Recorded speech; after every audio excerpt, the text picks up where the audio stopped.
So everybody talks about the great games that the Steam Deck can play, all those AAA favourites that people bang on about. But today we're going to take a look at some cosy games for that gaming days when you come home and you just want to get in bed and play some games. So let's have a look at 5 cosy games that won't break the bank. So our first game is Luna's Fishing Garden. And in this game you have to plant trees, go fishing, and basically just meet all these cool animals along the way and just do all these little missions and side quests for these guys to help them out.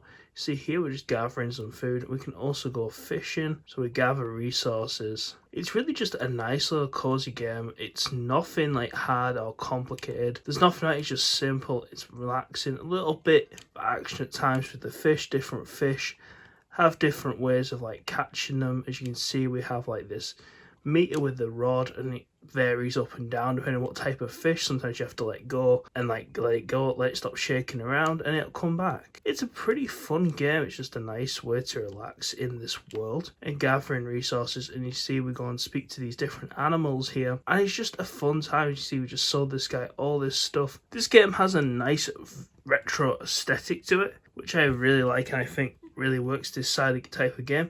It's a side scroller like some classic like SNES games, stuff like that. You see, it's just a relaxing time. So you can see here there are all sorts of different missions about catching the different types of fish.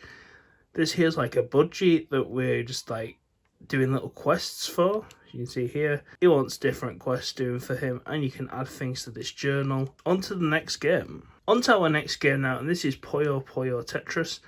This is a really good, like, fun arcade puzzle game. I highly recommend this game to, like, anyone who just wants, like, a fun puzzle game.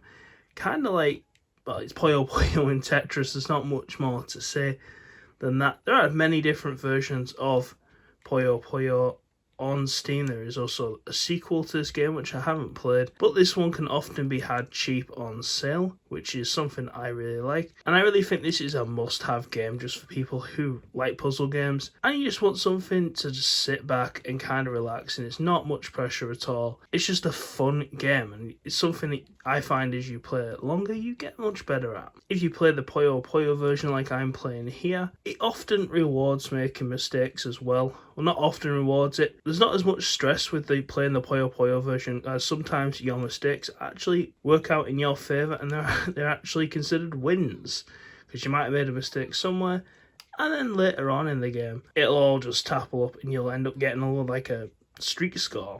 On to the next game then. Our next game is Townscapes. You see I kind of messed up this one, but this is a really cool creative game. It's not really much of a game. It's more of like a simulator, kind of like Minecraft in a sense, but you kind of just build this island. You don't have too much decision on what you're going to build, like the shape of it. As you can see, some of these shapes are a bit unusual, but it kind of just builds up like this town area. You can build it any way you like. So that is one of the really cool things about this game. And this game is just like, I find it a really relaxing game. You can just sit back and you can just plant little houses. If you want, you can make patterns with the houses. You can extend them as well. You can make them higher. So we can make these one. You can build it out like that. And as you can see, you have to really think about it. The game just kind of does what it's supposed to do. And you see there we already have like a structure that is pretty cool. I found this game just relaxing. I've spent like sessions of just an hour, just like hours of building and just building these ideas that come into my head. Just like where to place and what I think might look cool. So as you can see here, we can build like a couple of spires on this house. If we build another one, see, I just think that's really cool. And if we want, we can even build like maybe an observation deck. Yeah. So as you can see here, we have like this little deck there. I just think this is a really nice, relaxing game. And like I said, there's different colour houses as well. You can stack the different colours onto each other too. So you're not like really stuck with what like restricted. The game does do some like auto generating, like you can't specifically say that I want to stick like a balcony here, but I think that's part of the charm of the game. It kind of just takes over and lets you relax. On to our next game. Our next game is for those who really like replayability. This is Vampire Survivors. As you can see here, there's loads of different characters that you can unlock over time. You start off with some, and then you can unlock other ones. There are loads of different stages that can be unlocked. And this game, I don't know why, but this game, if anyone is familiar with it, the Mega Drive Genesis game Gain Ground, that game makes me think of this. I think it's because this just top-down view. Even though it's not like Gain Ground, it just makes me think of it.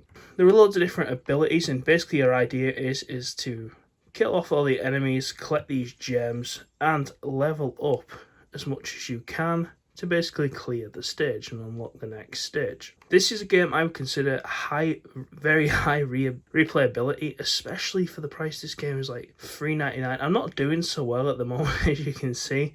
That's mainly because I am playing through the viewfinder of this while I'm recording this video.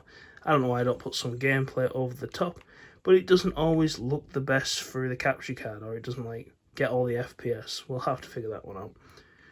But yeah, this game has really high replayability for me.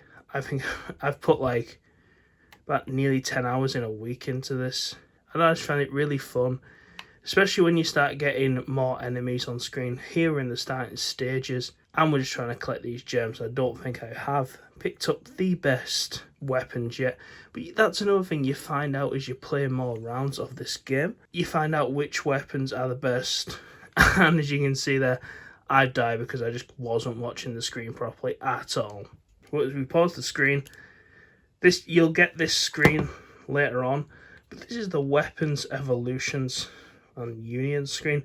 But if you have two of these abilities, you can make a pro version of that ability. And that really helps when it comes to clearing monsters later on in levels and completing it and getting more gold to level up. So I think this is probably the best value for money game that is actually on this list. But yeah, this is Vampire Survivors. Massive recommend if you only pick one game off this list. On to the next game. This next game, I'm not even going to be able to pronounce the name of properly. I'll put it on the screen, but I've referred to it as the Little Shop. Now this is like a shop, one of those shop simulator type games where you run a business. And I'm running quite slow. You can see the walking speed at the moment, mainly because my inventory's overfull. But if you see, we have built this shop here. This is probably the game that I've put the most time into on this list. I really like it. This was a blind buy on Humble Bundle. I've just put so many hours into it. It's quite fun just managing your inventory, managing a shop, and building up your stock and everything. And just watching the people come through,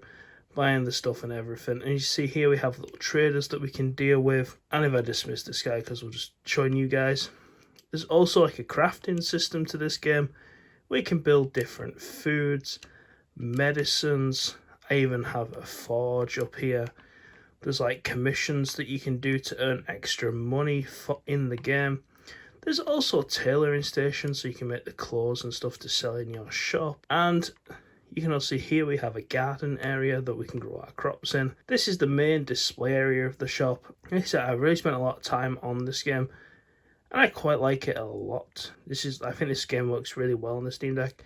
Get rid of those objectives. There is objectives you can follow as well to get more points and stuff. And you see here, this is my storage area. It's quite big. I try to make it a bit more realistic. You can even get cat photos in this game. If you can see here, we actually have a cat picture on the wall, which I think is very cool. It's a bit of a management infantry game. But if that's your type of thing, this game is very good for that. I seriously think this is one of my favourite games on the Steam Deck.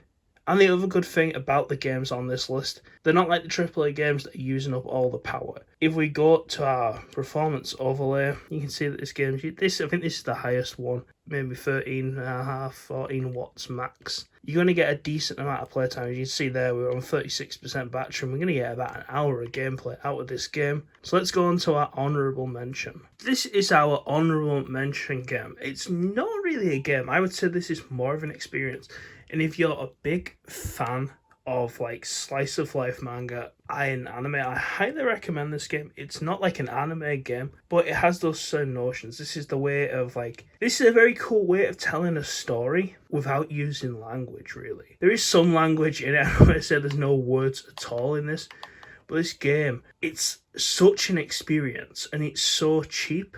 I think at the moment as well, it's on sale. I think I paid less than £2 for this game. It's like £1.70. I massively recommend this. It's not a long game. It's 45 minutes to an hour that you're gonna spend, and you kind of just like the puzzles go in time with the feeling of like the story that's being told. As you can see here, we're just doing like mundane tasks. We're just living this girl's adult life, and it goes through. And as you see here, you have to get calls and things like that. This is the only place that really like text shows up. You see here, it's just this like phone dialogue going on. I truly recommend this game to anyone that is into like slice of life, or just wants to do something that's kind of just different on Steam, and just experience a different game, or experience a different way that games can be used to tell a story. I just think it's really cool, and I hope you guys like it as well. I'm not going to show you any more of this game.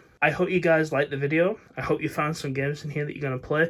I also want you to tell me as well what games you think I should check out, and maybe we'll come back in the future and do another one of these lists. So thanks for watching, guys. Please like, comment and subscribe, and I'll see you next time.